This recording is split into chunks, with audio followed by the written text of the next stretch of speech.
Now, there is something very sinister going on in my home state of South Australia at the moment. Adelaide may have been named the third most livable city in the world last week, but it's apparently the wrong place to be a conservative Christian. The South Australian Liberal Party has, en masse, denied the memberships of everyone who applied to join the party in the past month, about 150 people, and sent 400 more members show cause notices. Basically, they have to justify why they shouldn't be kicked out of the Liberal Party. Now, these people have committed no crime, apart from being Pentecostal Christians. And I'm no great fan of Pentecostal churches, it's all a bit happy clapper for mine. But if conservative Christians cannot find a home in the Liberal Party, indeed they are forcefully expelled from the Liberal Party, where can they find a home? The message would seem to be clear. If you are a Conservative or you're a Christian, the Liberal Party does not want you. Imagine if the Liberal Party rejected the memberships of 150 Muslims because it didn't like the look of their religion. I'm sure the lefties would have to practice some cognitive dissonance, but there would be outrage, and rightly so. But why has all this happened? Well, the South Australian Liberal Party is almost entirely run by the moderates.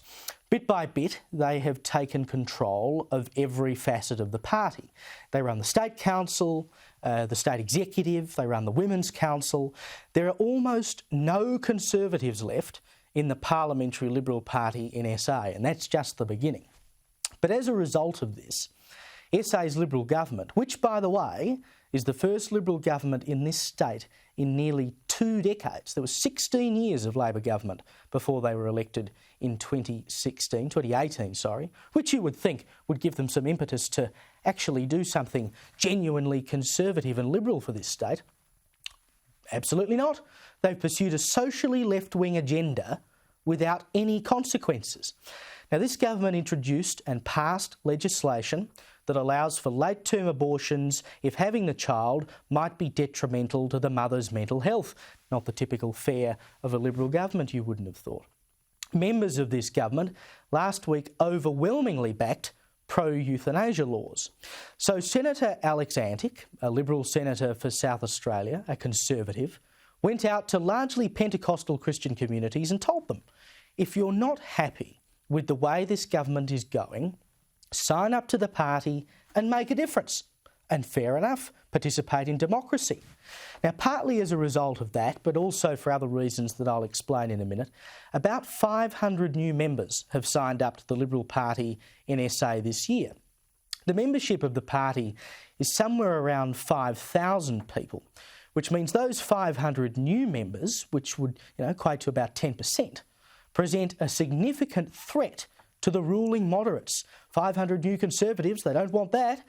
So the party's executive has used the most serious powers it has to try to stack the deck and kick them all out. They ran the numbers, obviously, and they worked out they were in trouble. Women's Council is coming up, they're worried they'll take that, and there is State Council in just a week. Now, this is undemocratic, but even worse, it is open religious discrimination. The party will try to tell you that it's because some new members have spoken out against endorsed candidates, but please, that is rubbish. If that were the case, you'd expel those who broke the rules, not 500 people who happen to be Conservatives who threaten your factional power. And not all of these people, by the way, are Pentecostal Christians, and not that there's anything wrong with that. I mean, they've booted out anyone who's applied in the past month, and that includes publicans and businessmen who are unhappy with the ongoing coronavirus restrictions in this state. They want to open up the pubs to 100%. No, Liberal government, we can't do that.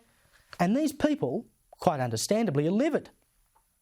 Liberal MP Nicole Flint, who is a good friend of this program, has called this the most extraordinary and undemocratic act she has seen in politics. Senator Antic, as you will see in a minute when he joins us, isn't holding back on this. And plenty of other Liberals are privately outraged. One senior South Australian Liberal told me yesterday that this would start an internal war in the Liberals and had the potential to split the party in half, which is exactly what they need 9 months out from a state election. There is now talk of legal action to stop this mass expulsion. But if this goes unchecked, this expulsion of Conservatives, the consequences could be dire. This is the Liberal Party trying to silence Conservatives and silence Christians. They want to stop you and me from having a voice, banish people from this country's foremost conservative party for being, would you believe it, conservative. If the Liberal Party can get away with that, what else can they get away with?